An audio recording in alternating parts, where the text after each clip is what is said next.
श्रीगणेशशारदा गुरुभ्यो नमः। अगजाननपद्मार्कं गजाननमहर्निशम् अनेकदं तं भक्तानाम् एकदन्तमुपास्महे। श्रीमहागणपतये नमः। गुरवे सर्वलोकानां भिषजे भवरोगिणां निधये सर्वविद्यानां श्रीदक्षिणामूर्तये नमः। सद्गुरुचरणारविन्दाभ्यां नमः। या देवी स्तूयते नित्यं विबुधैर्वेदपारगैः सा मे वसतु जिह्वाग्रे ब्रह्मरूपा सरस्वती। श्रीमहासरस्वत्यै नमः। दक्षादः करपल्लवेलसदसिं दक्षोर्ध्वगे शूलिनीं वामोर्थे फलकोज्ज्वलां कडितडन्यस्तान्यहस्ताम्बुजां शूलाग्रागदकासरासुरशिरोनिष्ठां प्रहृष्टां सुरैः जुष्टामिष्टफलप्रदां भगवतीं मुक्तिस्थलस्थां भजे। यत्संवाहनलोभिनः शशिकलाचूडस्य हस्ताम्बुजस्पर्शेनाभिजलोहिता यदि मुहुः त्वत्पादपङ्केरुहम् तेनेवोद्धदकासरासुरशिरशृङ्गाग्रसञ्जूर्णन प्राचण्ड्यं तदनुष्ठितं किल कथं मुक्तिस्थलस्थे शिवे। त्वत्पादं निजमस्तके खडयितुं केकेनु लोके जनाः किं किं नारचयन्ति दुश्चरतपश्चर्यासपर्यादिकम्। मन्ये धन्यतमं तु देवि महिषं वैरस्थयैव त्वया यन्मूर्ध्नि स्वयमेव पातकहरं पादाम्बुजं पादितम्। त्वत्पादाम्बुजमर्पितं क्वनु शिवे किं नु त्रयीमस्तके नित्यं तत्त्वविचारदत्तमनसां चित्ताम्बुजाग्रेषु वा किं वा त्वत्प्रणयप्रकोपविनमन्मारारिमौलिस्थले किं प्रोत्खण्डितघोरसैरिभ महादैत्येन्द्रमूर्धान्तरे। त्वत्पादाञ्चलरूपकल्पलतिका बालप्रवालद्वयम् एतावत्कलयन्ति जादुशिरसा नम्रेण कम्रोज्ज्वलम्। तेषामेव हि देवि नन्दनवनक्रीडासु लभ्यं पुनः स्वर्वल्लीतरुणप्रवालभरणं सेवानुरूपं फलम्। धावल्यं परिलाल्यते पुररिपोः अङ्गेण तुङ्गश्रिया किञ्च श्यामलिमापि कोमलतरे भात्येव गात्रे हरेः। तत्तादृक्पदवीं ममाभिजनयेत् यस्तोकसेवारसात् आरुण्यं तव लीयते चरणयोः कारुण्यमूर्ते शिवे।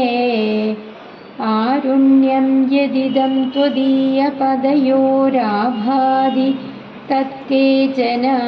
प्राहुस्तुङ्गनिदम्बभारभरणक्लान्त्या किलोपागतम्। अन्ये माहिषमूर्धपेशमिलितं रक्तद्रवं मन्वदे मन्येकं तु न तेषु सान्द्रमनुरागोद्गारमेवानयोः। प्राहुः पद्मसमाश्रयं शतधृतिं त्वत्पादपद्माश्रयात् अन्धस्त्वत्पदपद्मवीक्षणवशात् कृष्णो विपद्मेशनः। यत्पाद्माचलमामनन्ति सुधियो दारिद्र्यविद्रावणं मुक्तिक्षेत्रगदे भवानि तदपि त्वत्पादपद्मार्चनं पादं ते सरसीरुहद्रुहमिमं यत्सेवते पद्मभूः नूनं तत्स्वनिवासपङ्कजवर श्रीलङ्घनाशङ्गया गोविन्दो बीजवारिशारि दुहि दुर्वासाब्जबाधाभिया स्वस्यैवाग्रकरोद्गृहीतकमलत्राणाभिलाषेण वा सेवन्दे कुलसम्पदे नखमयाः शीदांशवस्त्वत्पदं तत्पाको ननु वीक्ष्य देहि नितरामन्येषु शीदांशुषु एको बालक एव मौलिम् अयि ते यादो ललाटात्मदाम् अन्यो निर्मलगण्डमण्डलदशामन्यौ तु धन्यौ तगदौ घोरं पादसहस्रकं प्रकटयन्नाशासुभासाम्पदिः त्वान्तं नो पुनरान्तरं शमयितुं शक्नोति शैलात्मजे त्वत्पादद्विदयेन कोमलतरेणानेन चेदकस्पृशा जन्तूनां बहिरन्तरन्धतमसं कृन्दत्यनन्दं शिवे सूर्येन्द्वग्निसमीरणादिसकलस्वर्वासिनामुन्मदः सर्वाण्येव पदानि यो मथितवान् दुर्वारशौर्योष्मणा तं घोरं महिषासुरं निजपदे नैकेन संवृत्नति यत्त्वं प्रत्यकृतास्तदः किमपरं त्वद्वैभवं ब्रूमहे एकं वामतयैव दक्षिणतयैवान्यत्पदं देहिनां ख्यातं मुक्तिपुराधिवासिनि शिवे चित्रं त्वयि त्वीदृशम् आनम्रेषु जनेष्वभीष्टकरणे पादावुभौ दक्षिणौ आनम्रेदु कृदागसि स्मरहरे वामाक्षि वामावुभौ आनम्रस्य पुरद्रुहः शिरसि ते पादाब्जपादः शिवे जीयाद्येन बभूव पङ्कजवदी मौलिस्रवन्दीक्षणम् किञ्जोदञ्चितबालपल्लववदी जादा जडावल्लरी लाक्षापादवशेन सान्ध्यसुषमा सान्द्रा च चान्द्रीकला दृष्ट्वा रात्रिषु चन्द्रपादजनिदां पाथोरुहाणां व्यधां देवि त्वं करुणाकुलेव पुरुषे तद्वैरनिर्यादनम् मानानम्रमहेशमौलिवलभीवासस्य शीदत्विषः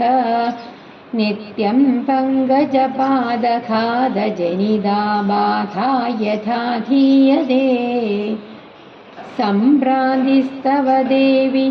सा विजयदे मानावनम्रे शिवे त्वत्पादाम्बुरुह प्रहारमुदिते मन्दं समुद्धायिनी लाक्षारागरसारुणं निपतितं गङ्गापयश्चीकरं दृष्ट्वा शोणितशङ्कया तरलिदा कान्तं यदालम्बदाः सा पादद्विदया कदिर्जयति ते यस्यां गिरीन्द्रात्मजे प्राचीनेन्दुयुधे नहेन्दुदशये मौलिस्थली सङ्गते स्वस्यैकादशमूर्तिदासमुचितान् एकादशेवोडुवान् आबिभ्राण इवा बभौ स भगवान् एको विरुद्रः स्वयं किं वैरिञ्च करोटिकोटिनिहतं किं वा फणिग्रामणी निःश्वासानि लभेदिदं निदमिति प्रेमाद्रसल्लापिना मानस्योपशमे करेण शनकैरामृत्नता शम्भुना भूयश्चुम्बितमम्बुजद्युतिपदं ध्यायामि माये तव पूर्वं जन्मसुधासकृन्मुररिपोः श्रीपादसञ्चालनः पुण्यादीदृश वैभवा समभवत् गोविन्द वन्द्ये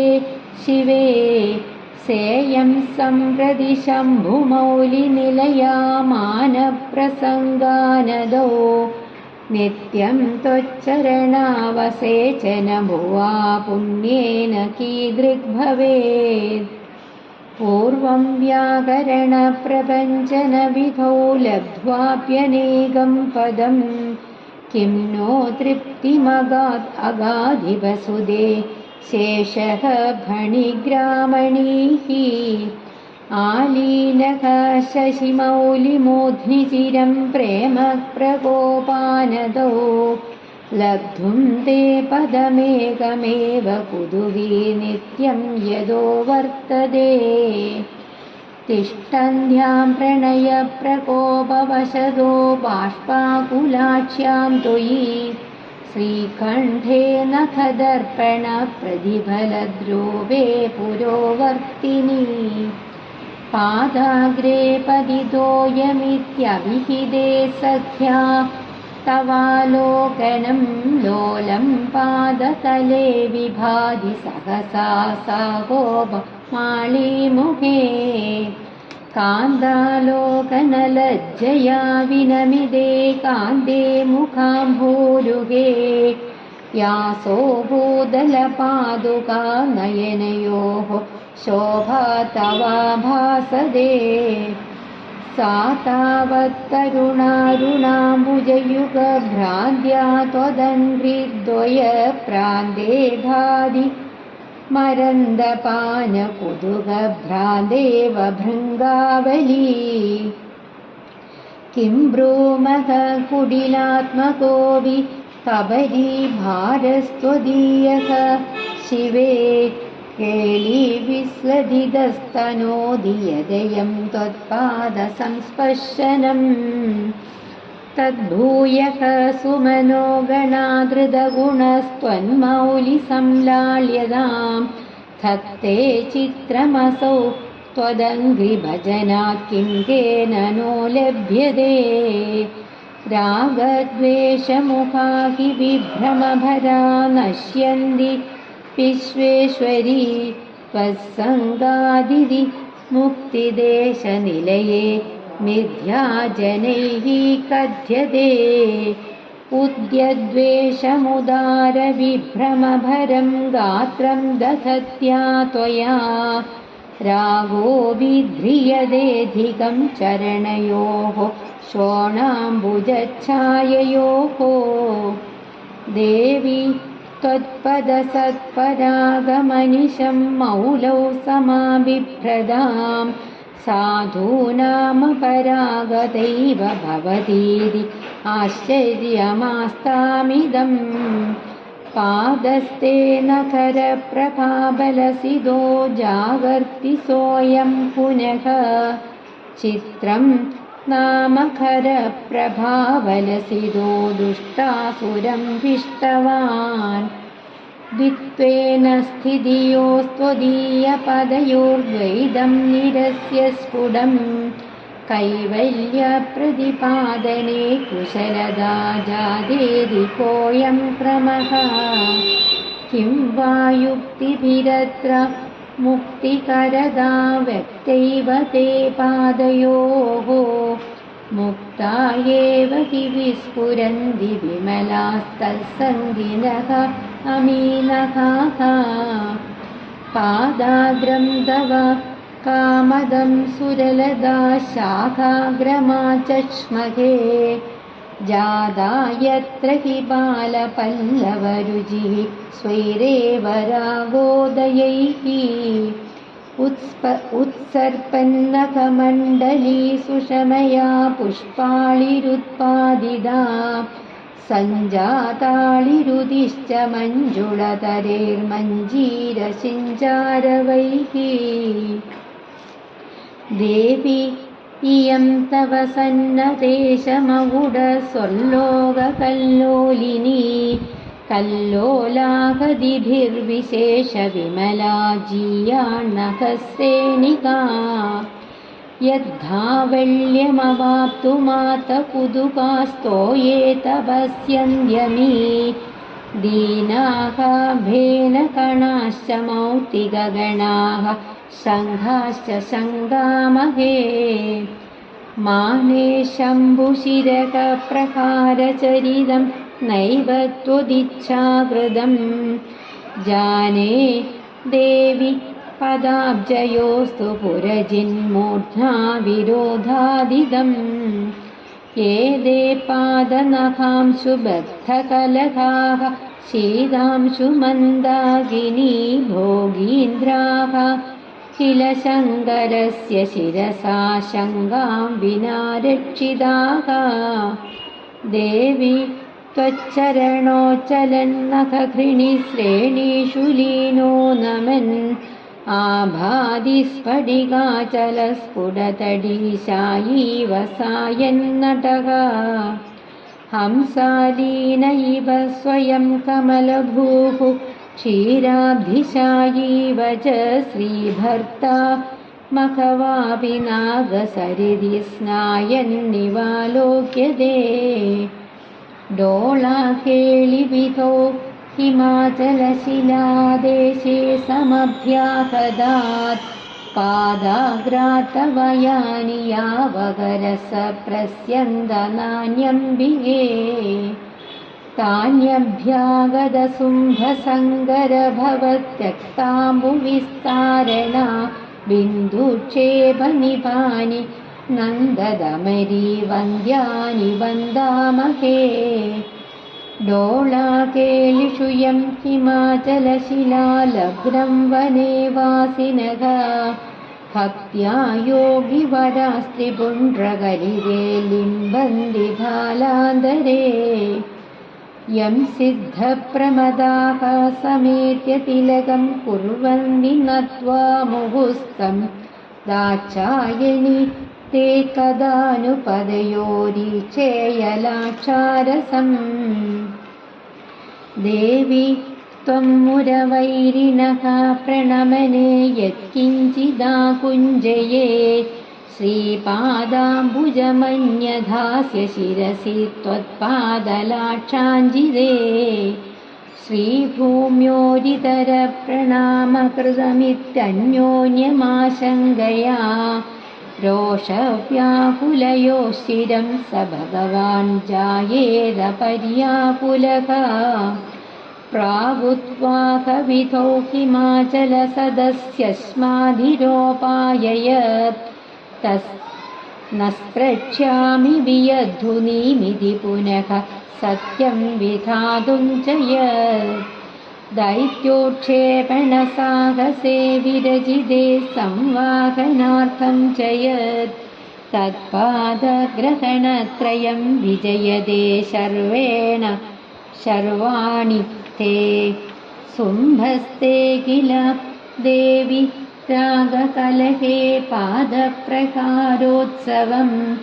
लब्धुं काङ्क्षितवानुपायमिह खल्वज्ञो न विज्ञातवान् यद्यायोच्यतघोरमाहिषवबुर्धारी स वैरी तदः प्राहानिष्यतमोह्निकोमलरुचा पादारनिन्देन ते आनम्रे गिरिशे पदप्रकरणे दत्ते भवत्यारुषा नादे किं महिषोकमित्यभिहिते देवेन तस्मिन् क्षणे आलिश्वाकलिदस्मिदासु पुनरप्युद्यामपुष्यदृशः तन्मौलौ जयति द्वितीयमपि ते पादाब्जसन्दाडनम् पादाग्रं तव सङ्गरश्रमवशादाक्षारिलाक्षारसं विन्यस्तं मृगनायकोपरिचिरात् जीयात् अगेन्द्रात्मजे यत्कान्दैव च लोहितो मृगपतिर्दैत्यप्रहारोद्गलद्रक्ताम्बः कणिकावहन्नपि तथा नामानि वैमानिकैः नैवालिम्बनिलिम्बमूर्धसु न वा सिंहो परित्यज्यताम् मा चेदं महिषस्य मोत्निरवसादालिप्यलोलुप्यताम् पत्युर्मौलिनदीजले परमिदं संक्षालनीयं त्वयेत्याळीगेलिगिरो जयन्ति गिरिजे त्वत्पादलाक्षार्पणे न त्वैव प्रथमं त्वदङ्घ्रिकमलं तौ पुष्पवन्दावुभौ त्रैलोक्यं महसाभिभूय चरदो व्योमान्तरप्रान्तरे नाथे तौ कथमन्यथा परिगळत्लाच्चारसच्छालितौ वीक्ष्येते वृषशोणिबिम्बमुदयारम्भे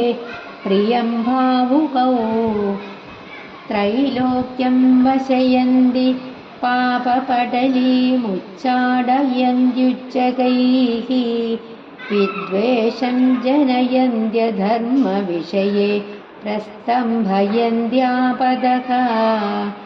आकर्षन्त्यभिवाञ्छितानि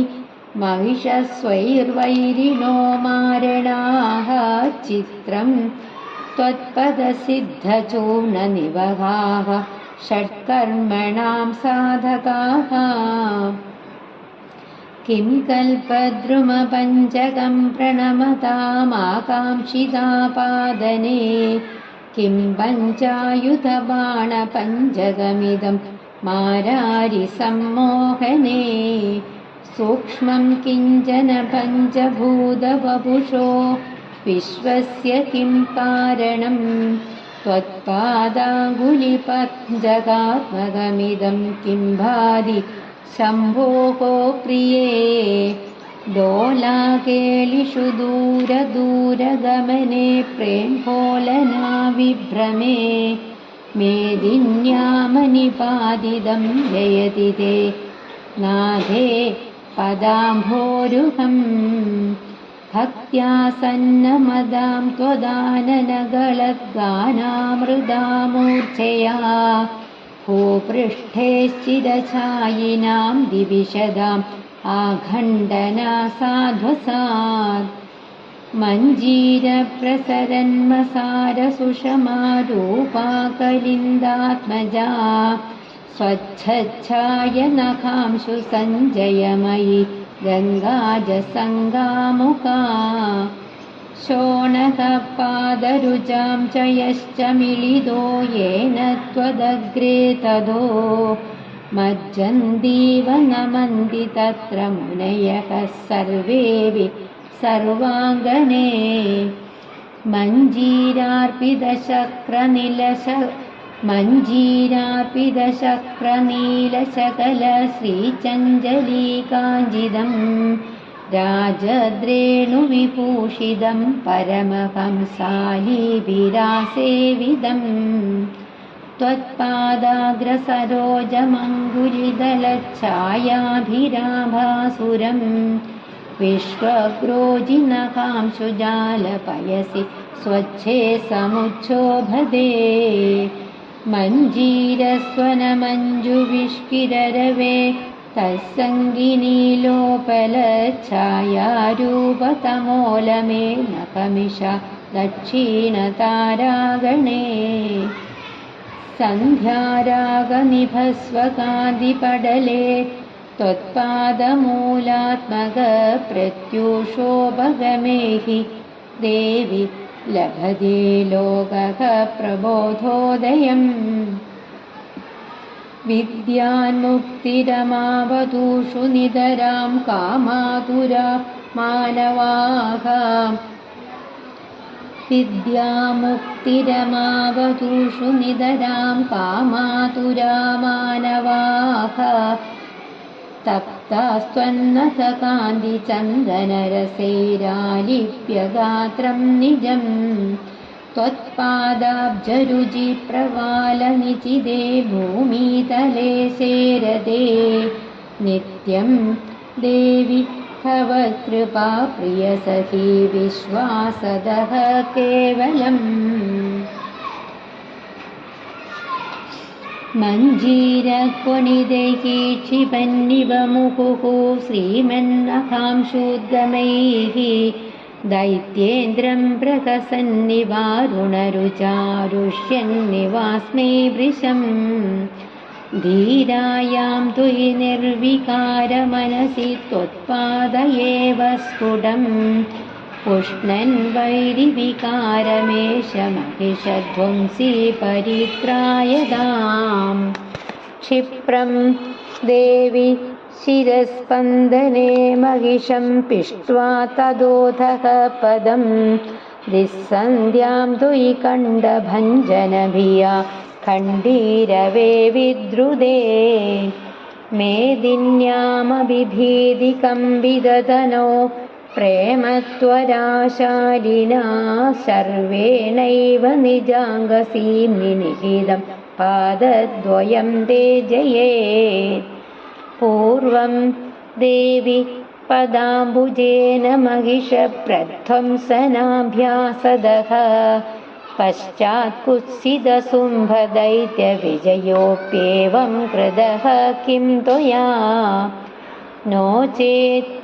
भाति कथं कुसुम्भविजयी पादाब्जदेशोऽयमित्यालापे गिरिशस्य तद्विजयदे मन्दस्मिदं देवि ते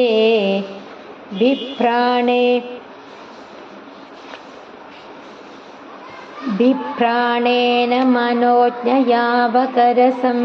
मञ्जुध्वनन्नूपुरश्लेषालङ्कृतिशालिना नखमणिजातप्रसादश्रिया एकेनैव पदेन देवि महिषध्वंसे महीयस्तरः श्लोकोऽयं रचितस्त्वयेदि विबुधाः संश्लाघनं कुर्वते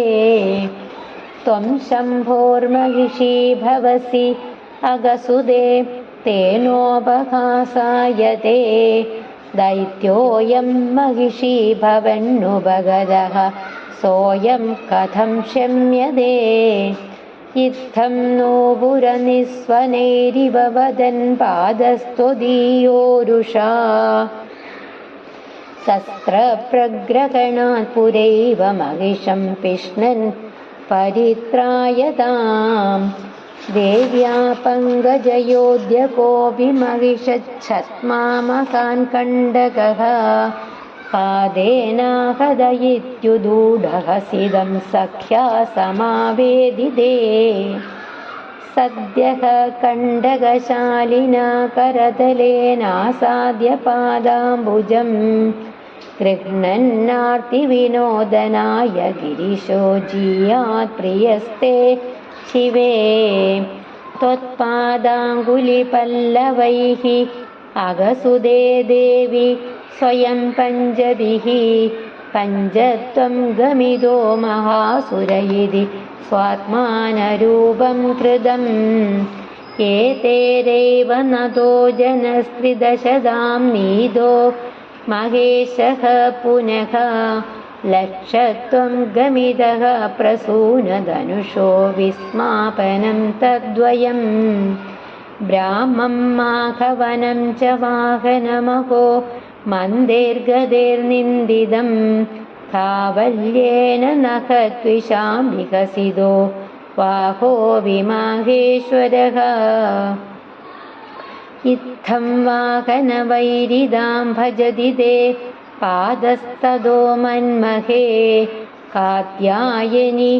अमुनान्यकानि महिषः कार्तान्तवाहभ्रमात् सीमन्तप्रकरे सुरेन्द्रसुदृशां सिन्दूररेखात्मना माणिक्यद्युतिसंज्ञयैव मकुडीकोडीषु दैत्यद्रुहाम् शम्भोर्मूर्ध्नि जडाखडारुणरुचिव्याजेन पादप्रभैव एकादे परिणाममेधि करुणामूर्ते गिरीन्द्रात्मजे नो केशः परमाश्रयः सुमनसां पादाब्जरेणुश्च दे नो मन्दारसिदा परं स्मितरुज मञ्जीरयोश्च द्वयी नो बाहुः कलहं समेत्य जयति त्वद्यानलीलाप्यसौ नो शुम्भतरलाक्षमाननमिदं पादाम्बुजं च अम्बिके नाथे तावकवाहसिंहचकितास्त्वत्पादमूले नताः नूनं बभ्रमुरभ्रमुप्रियमुखा दिक्कुम्भिवीराश्चिरं नो चेत् कथं तदुन्नतशिरःसिन्धूरसन्दोहजो रागस्ते चरणाम्बुजे परिणमन्नद्याविविद्योददे त्वत्पादोऽयमजाश्रितश्च रुजिरस्पर्शान्विदो योगिनाम् अन्धहस्ताकृतिरूष्मभाक् च महिष प्रध्वंसनप्रक्रमे एवं खल्वखिलाक्षरात्मकममुं शैलेन्द्रकन्ये कथं भाषन्ते नतवर्गबन्धु अपवर्गालम्बनं वा जनाः उन्मीलन्नखमण्डली हिमगणः शोणप्रभागैरिकं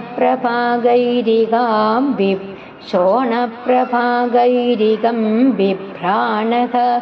परिशोभमानकडको भूयो वनेकाश्रयः गायसिद्धवधूनिषेविततलः पादस्त्वदीयः शिवे राजत्येष हिमादिपादवदिदं युक्तं हिमाद्रेः सुदे दिक्पाले दशभिः पृथक् पृथगयं त्वत्पादयोरर्पितो दृश्यो भक्त्यनुराग एव दशधा शोणाङ्गुलिश्रीमिषान् पादाभ्यामपि तान् प्रति प्रकटिता नूनं प्रसादाङ्गुरा दृश्यन्ते नखकान्तिपङ्क्तिदशकव्याजेन शैलात्मजे मेघानां कुलिशस्य चाप्रतिहता धाराः क्रमन्दां चिरम् नो नश्येन्मददानवारिविभवो नागस्य च पुत्रोऽयं मम सैनिकाश्च दधतां नित्यं जयन्तः सुखम् त्वत्पादाम्बुजपादिनः सुरपदेः इत्थं जयन्त्यर्थनाः आज्यासक्तकरे द्विजन्मभिरखं हूयेय नो दानवैः स्वाहारोजितमस्तु पाशमनिशं तादृक् च हव्यं लभै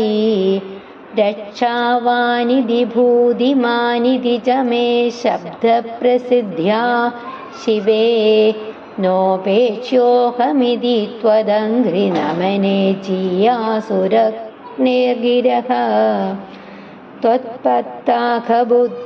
त्वद्भक्ताखमबुद्धिपूर्वलिखितं स्याचेक्षमेधाः शिवे कान्तस्ते मयि रोषवान् कुरु पुनस्तस्याद्रभावं जनैः देवि त्वं महिषाभिहन्त्रि चकितं त्रायस्वमेवाकनं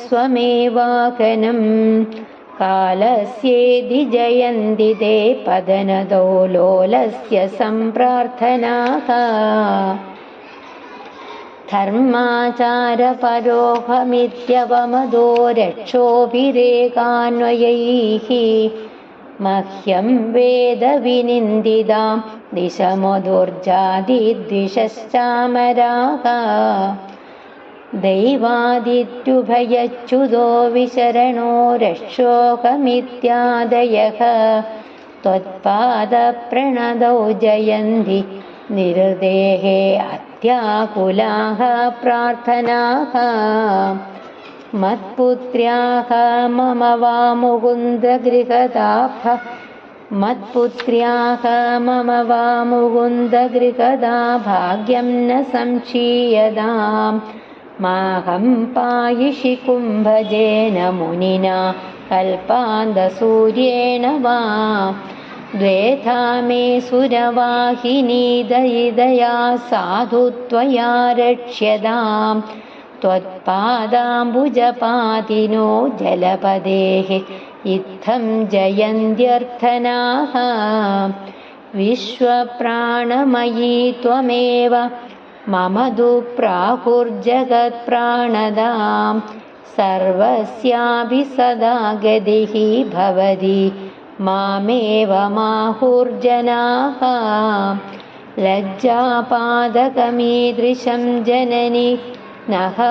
किं कुर्महे पाहि माम् इत्येवं पवनस्य ते पदनतो वाचो जयन्त्याकुलाः शङ्खोल्लासिगलोज्ज्वले समगरे पद्मेन कुन्दस्मिते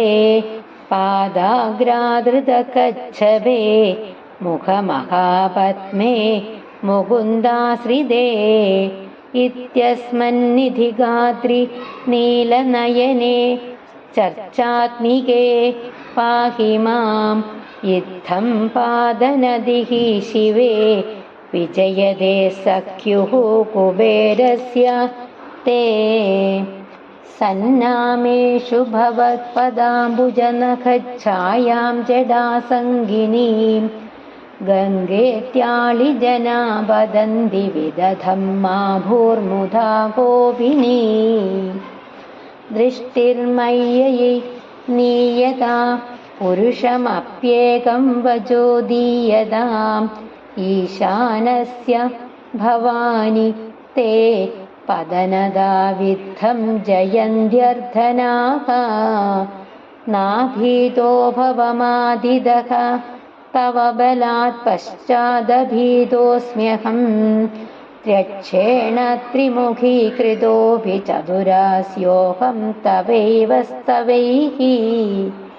त्वं विश्वात्मतयोपजन्यन पुनः सष्टारमाख्याहि माम् इत्थं देवि जयन्ति ते पदनदो वाणीपतेर्वाणयः आशीरस्ति मुखे विडम्बयति मां भूयोऽपि चाशीस्पृहा भोगासन्धिसहस्रधा पुनरघं भोगान् कथं प्रार्थये शेषोकं स्पृहयाम्यशेषसुखम् इत्येतच्च हासास्पदं नाथे चिन्तय सर्वमित्यहिबदेः त्वत्पादपादो जयेत् पार्वत्याः पदमत्र दृश्यमिति वा पादे भवत्वेन वा साधुत्वात्तदुपास्तये हिदतया पाद्यान्यमोनिस्फुटम् सैषा मुक्तिपुरी गिरीन्द्रतनया भक्तेन नारायणेन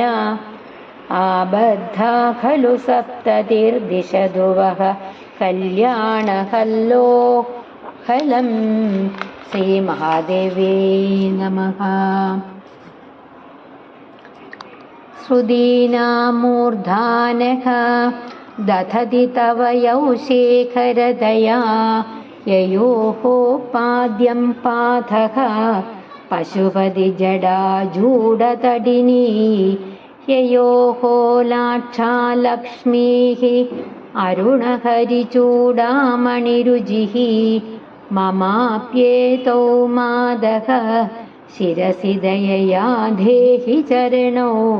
श्रीमहादेव्यै नमः। श्रीगुरुभ्यो नमः।